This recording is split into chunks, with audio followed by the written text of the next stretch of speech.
When Darius the great king died, his son Xerxes, who is called in the Bible Ahasuerus, took his place upon the throne of Persia.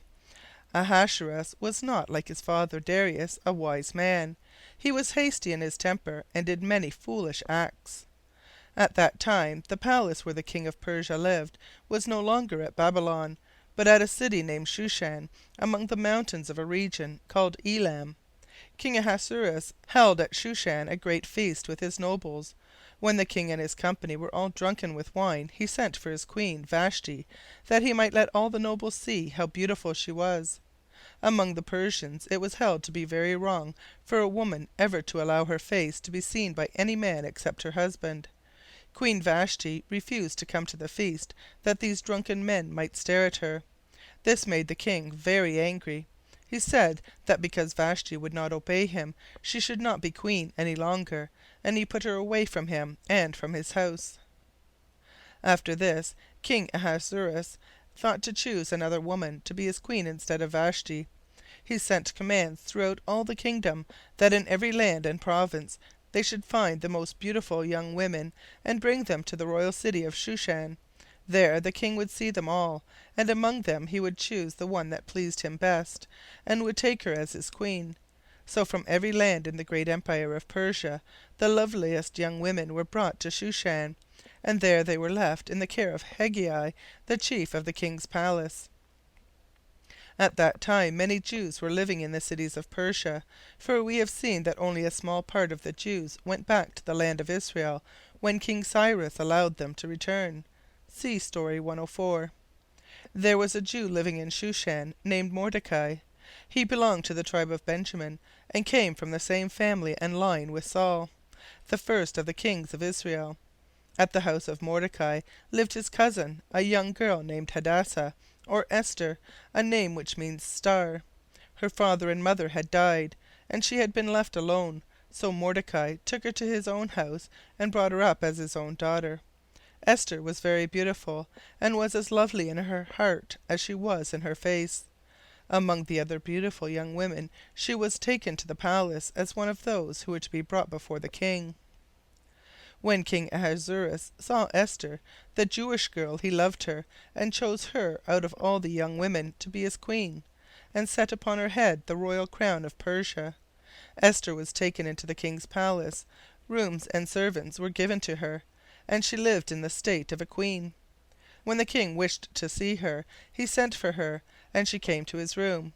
No one could go to the king or could see him unless sent for. And if any one, man or woman, came before the king without being called, that person was seized by the guards, and was led away to death, unless the king held out toward him his golden scepter, the rod which he held. In the palace Mordecai could no longer meet his cousin Esther, for no man except the king could enter the rooms set apart for the woman. But Esther from her window could see Mordecai as he walked by, and by her servants she could send word to him, and in the same way could hear word from him. Mordecai loved the lovely young queen, who was to him as a daughter, and every day sat at the gate of the palace to hear from her. When Mordecai was sitting by the gate, he saw two men who were keepers of the gate, often whispering together. He watched them closely, and found that they had made a plan to kill King Ahasuerus. He sent word of this to Queen Esther, and Esther told the king of it. The men were taken, and as Mordecai's words was found to be true, they were both slain by being hanged on a tree. And an account or story of all their plan, of how they were found out by Mordecai the Jew, and how they were punished by death, was written in the book of records of the kingdom. After this a man named Haman rose to great power in the kingdom. The king gave him a seat above all the other princes, and asked his advice in all matters, and allowed Haman to do whatever he pleased. Of course everybody in the palace showed great respect to Haman, the man who stood next to the king. When he came near, all the men in the palace and in the city bowed down before him, and many fell on their faces, even in the very dust. But Mordecai was a worshipper of God, and he would not fall upon his face before any man. Haman noticed that there was one man who did not bow down, as did the others around him. He said to his servants, "Who is that man sitting by the gate, who does not bow down when I pass by?" They answered Haman, "That is Mordecai, the Jew." But they did not tell Haman, for they did not know that Mordecai was the cousin of Queen Esther, and that the queen of Persia herself was a Jewess. When Haman found that Mordecai was a Jew, he became very angry, not only at Mordecai, but at all his people. He hated the Jews, and he resolved to have revenge on Mordecai, and on his account to make all Mordecai's people suffer. Haman went in to the king and said to him, "O King Ahasuerus, there is a certain people scattered abroad throughout your kingdom, and apart from all other peoples. Their laws are different from those of every other nation, and they do not keep the king's laws.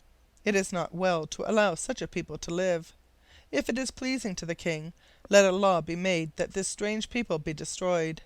I will myself pay all the costs of putting them to death, and will place the money in the king's treasury." The king, living in his palace and never going out among his people, knew nothing of the Jews, and believed Haman's words.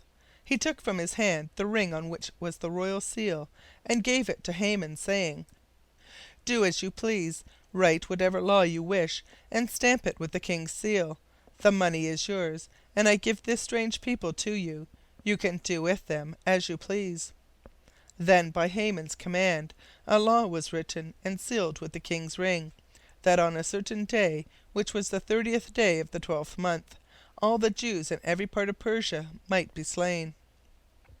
Any one who chose to kill them might do so, and those who killed them might take for their own all their money, the gold and silver, and garments which they might find in the houses of the Jews. The copies of this law were sent to every city of the empire of Persia, to be read everywhere, so that all might know that the Jews were to be destroyed. Everyone who heard of it was filled with wonder, for no one knew of any evil against the king that the Jews had done to deserve death. They could not understand why the law had been made, but everywhere the enemies of the Jews made ready to destroy them, that they might have the Jews' riches, for in those times, even as now, there was great wealth among the Jews. The news of this terrible law came to Mordecai, as it came to all the Jews in Shushan. Mordecai tore his clothes, as was the manner of those in deep grief. He put on the garments of sackcloth, he covered his head with ashes, and he went forth in front of the palace, crying a loud and bitter cry. Queen Esther saw him and heard his voice. She sent one of her servants, named Hattash, to Mordecai, to find out why he was in such deep trouble. Hattash came to Mordecai, and Mordecai told him of the law for killing the Jews on a certain day, the 13th day of the 12th month, and gave him a copy of it to show to Queen Esther. And he told Hattash to ask the queen in his name to go in to King Ahasuerus and beg him to spare the lives of her people. Queen Esther heard Hattash's words and sent this message to Mordecai: "It is the rule of the palace that if any man or woman shall go into the king in his own room without being sent for by the king, he shall be slain unless the king holds out to him the golden scepter. But I have not been called to meet the king for 30 days." When Mordecai heard this message, he sent word again by Hattash to Queen Esther: "Do not think that in the king's palace you are safe, and shall escape the fate of your people. If you keep still and do nothing to save your people, God will surely save them in some other way, and you and your father's family shall be destroyed. Who can tell whether God has not raised you up and given you your royal place for such a time as this?" Then Esther sent this answer to Mordecai: "Go and bring together all the Jews in Shushan, and let them all pray for me, eating and drinking nothing for 3 days. I and my maids in the palace will pray and fast also at the same time. And then I will go to the king, even though it is against the law, and if it be God's will that I should die in trying to save my people, then I will die." When Mordecai heard those words, he was glad, for he felt sure that God would save his people through Queen Esther. For 3 days all the Jews in Shushan met together, praying, and in the palace Esther and her servants were praying at the same time. The 3rd day came, and Esther dressed herself in all her robes as queen. She went out of her rooms and across the open court, and entered the door in the front of the throne where the king was sitting. The king saw her standing before him in all her beauty, and his heart was touched with love for her. He held out toward her the golden rod or scepter that was in his hand. Esther came near and touched the top of the scepter. The king said to her, "What do you wish, Queen Esther? It shall be given to you, even to the half of my kingdom." But Esther did not at once ask for all that was in her heart. She was very wise, and she said, "If it pleases the king, I have come to ask that the king and Haman, the prince, shall come this day to a dinner that I have made ready for them." The king said, "Send word to Haman that he haste and come to dine with the king and queen." So that day King Ahasuerus and Haman sat at the table with the queen. She was covered with a veil, for even Haman was not allowed to look upon her face. While they were sitting together, the king said, "Queen Esther, is there anything that you wish? It shall be given to you, whatever it is, even to half of the kingdom." "My wish," answered the queen, "is that the king and Haman shall come again to dinner with me tomorrow." Haman walked out of the palace that day, happy at the honor that had come to him. But when he saw Mordecai sitting by the gate, and not rising up to bow before him, all his gladness passed away, and he was angry in his heart. When he came to his own house, he told his wife Zeresh and his friends how the king and the queen had honored him, and then he said, "But all this is as nothing to me when I see that man Mordecai the Jew sitting at the king's gate." But his wife said to him, "That is nothing. Before you go to the feast tomorrow, have a gallows made, and then ask the king to command that Mordecai be hanged upon it. The king will do whatever you wish, and then, when you have sent Mordecai to death, you can be happy at your feast with the king and the queen." This was very pleasing to Haman, and on that very day he caused the gallows to be set up, ready for hanging Mordecai on the next day. It so happened that on that night the king could not sleep. He told them to read in the book of records of the kingdom, hoping that the reading might put him to sleep. They read in the book how Mordecai had told of the two men who had sought to murder the king. The king stopped the reading and said, "What reward has been given to Mordecai for saving the life of the king from these men?" "O king," they answered, "nothing has been done for Mordecai." Then the king said, "Is any one of the princes standing outside in the court?"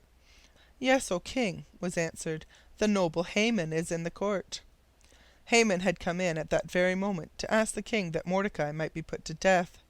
The king sent word to Haman to come in, and as soon as he entered, said to him, "What shall be done to any man whom the king wishes especially to honor?" Now Haman thought within himself, "There is no man whom the king will wish to honor more than myself." Then he said, "The man whom the king wishes especially to honor, let him be dressed in the garments of the king, and let him sit on the horse that the king rides upon, and let the royal crown be set upon his head. Let him ride through the main street of the city, and let one of the nobles call out before him, 'This is the man whom the king delights to honor.'" Then the king said to Haman, "Make haste and do all this that you have said to Mordecai the Jew, who sits in the king's gate. See that nothing is left out of what you have spoken." Haman was astonished and was cut to the heart, but he did not dare speak as he felt. He obeyed the king's command, sent for the king's horses, his robes, and his crown, dressed Mordecai like a king, mounted him on the horse, and went before him through the streets of Shushan, calling aloud, "This is the man whom the king delights to honor." And after that Haman hid his anger and his sorrow of heart, and sat down to the feast in the queen's palace. He had not said a word to the king of having Mordecai hanged upon the gallows which he had set up the day before. King Ahasuerus knew very well that his queen had still some favor to ask, and at the feast he said to her, "What do you wish, Queen Esther? Tell me, and I will give it to you, even though it be half of my kingdom." Then Esther saw that her time had come. She said to the king, "If I have found favor in your sight, O king, and if it please you, let my life be given me, and the lives of my people, for we have been sold, I and all my people, to be destroyed, to be slain, and to perish.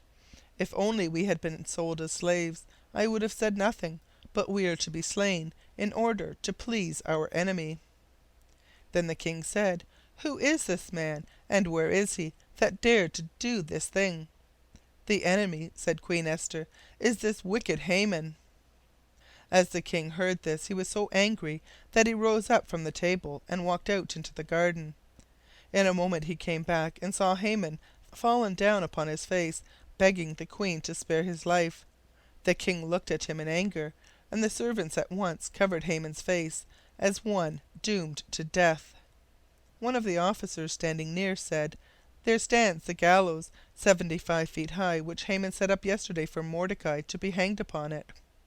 "Hang Haman himself on it," commanded the king. So Haman died upon the very gallows that he had made for Mordecai. And on that day the king gave Haman's place to Mordecai, and set him over the princes. He gave to Mordecai his own ring with its seal. And all the family of Haman, his sons, were put to death for their father's evil doing, according to the cruel usage of those times. The law for the killing of the Jews on the 13th day of the 12th month had been made and sent abroad, and no law of the Persians could be changed. But though this law could not be taken back, another law was made that the Jews could defend themselves against any who might try to do them harm. When the day came, most of their enemies feared to harm the Jews, for now they were under the care of the king, and Mordecai, a Jew, stood next to the king, and such of their enemies as tried to kill them on that day were soon destroyed. So everywhere, instead of sorrow and death on the 13th day of the 12th month, the Jews had joy and gladness. And on the day following, the 13th day of the 12th month, the Jews kept a feast of thanksgiving to God for his mercy in saving them from their enemies. The same feast was kept on that day every year after, and is still kept among the Jews in all lands, and is called the Feast of Purim. On that feast the story of Esther, the beautiful queen, is read by all the Jewish people.